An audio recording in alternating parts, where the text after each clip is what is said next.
Hello friends, आप सभी का आपके अपने यूट्यूब चैनल मास्टर क्लास 2.0 में स्वागत है। फ्रेंड्स, आज हम लोग क्लास 10 के एसएसटी विषय के वेरी वेरी इम्पॉर्टेंट प्रश्नों को डिस्कस करेंगे, जो कि आपके 16 नवंबर को होने वाले वीकली टेस्ट के लिए काफ़ी ज़्यादा इम्पॉर्टेंट होने वाले हैं। तो चलिए वीडियो को स्टार्ट करते हैं। प्रश्न है, विश्व के देशों में बहुराष्ट्रीय कंपनी द्वारा निवेश का सबसे अधिक सामान्य मार्ग क्या है? नए कारखानों की स्थापना, स्थानीय कंपनी को खरीद लेना, स्थानीय कंपनी से साझेदारी करना, या इनमें से कोई नहीं। तो ऑप्शन नंबर सी जो है आपका राइट आंसर हो जाएगा। स्थानीय कंपनियों से साझेदारी करके आप क्या कर सकते हैं?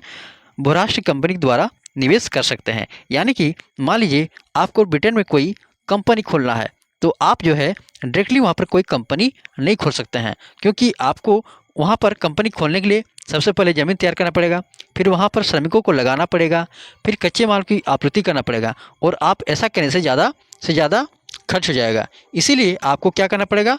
पहले आपको स्थानीय कंपनी से पार्टनरशिप ही करना पड़ेगा। यानी कि ऑप्शन नंबर सी इसका राइट आंसर हो जाएगा। नई आर्थिक नीति कब बनी? तो जो नई आर्थिक नीति है वो कब बनी फ्रेंड्स? 1991 को, यानी कि 1991 में नई आर्थिक नीति बनकर तैयार हुई थी। ऑप्शन नंबर डी इसका राइट हो जाएगा। क्वेश्चन नंबर 3 है, भारतीय रिजर्व बैंक का मुख्य कार्य क्या है? तो भारतीय रिजर्व बैंक का जो मुख्य कार्य होता है वो क्या होता है फ्रेंड्स? साख नियंत्रण, यानी कि कंट्रोल ऑफ क्रेडिट। तो जो कंट्रोल ऑफ क्रेडिट होता है, यानी कि साख नियंत्रण जो होता है, वो भारतीय रिजर्व बैंक का मुख्य कार्य होता है। ऑप्शन नंबर सी इसका राइट हो जाएगा। क्वेश्चन नंबर 4 है, भारत में केंद्रीय बैंक का नाम क्या है? तो जो भारत के जो केंद्रीय बैंक है उसका नाम क्या है फ्रेंड्स? उसका नाम है भारतीय रिजर्व बैंक, यानी कि आरबीआई। तो आरबीआई जो है भारत के केंद्रीय बैंक का नाम है। ऑप्शन नंबर डी इसका राइट हो जाएगा। क्वेश्चन नंबर 5 है, भारतीय रिजर्व बैंक का राष्ट्रीयकरण कब हुआ? तो जो भारतीय रिजर्व बैंक का राष्ट्रीयकरण हुआ वो कब हुआ था फ्रेंड्स? 1 अप्रैल 1949 को हुआ था। ऑप्शन नंबर सी इसका राइट हो जाएगा। क्वेश्चन नंबर 6 है, वस्तु के बदले वस्तु के आदान प्रदान प्रणाली को क्या कहा जाता है? तो जो वस्तु के बदले वस्तु के आदान प्रदान की प्रणाली होती है उसे क्या कहा जाता है फ्रेंड्स? वस्तु विनिमय प्रणाली। यानी कि वस्तु के बदले वस्तु का जो आदान प्रदान होता है उसे वस्तु विनिमय प्रणाली कहते हैं। ऑप्शन नंबर ए इसका राइट हो जाएगा। क्वेश्चन नंबर 7 है, भारत में करेंसी नोट कौन जारी करता है? भारतीय state bank, central bank of India, भारतीय रिजर्व बैंक। तो फ्रेंड्स, भारत में जो करेंसी नोट है वो कौन जारी करता है? रिजर्व बैंक ऑफ इंडिया, यानी कि भारतीय रिजर्व बैंक, जिसे आरबीआई कहते हैं, वो क्या करते हैं?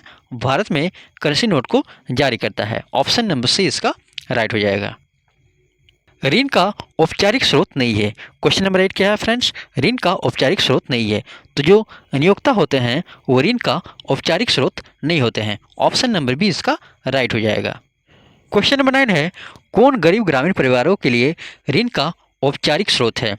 तो जो गरीब ग्रामीण परिवारों के लिए ऋण का जो औपचारिक सोर्स है वो क्या है फ्रेंड्स? व्यावसायिक बैंक, यानी कि कमर्शियल बैंक जो होते हैं वो क्या करते हैं?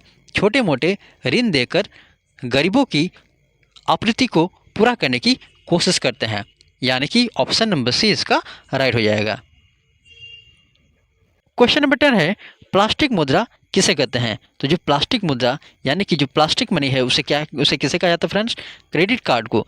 तो क्रेडिट कार्ड को प्लास्टिक मनी भी कहा जाता है। ऑप्शन नंबर सी इसका राइट हो जाएगा। क्वेश्चन नंबर 11 है, भारत में बैंक कुल जमा राशि का कितना परसेंट नगद के रूप में अपने पास रखती है? तो भारत की जो बैंक है कुल जमा राशि का 15% अपने पास रखती है। ऑप्शन नंबर सी इसका राइट हो जाएगा।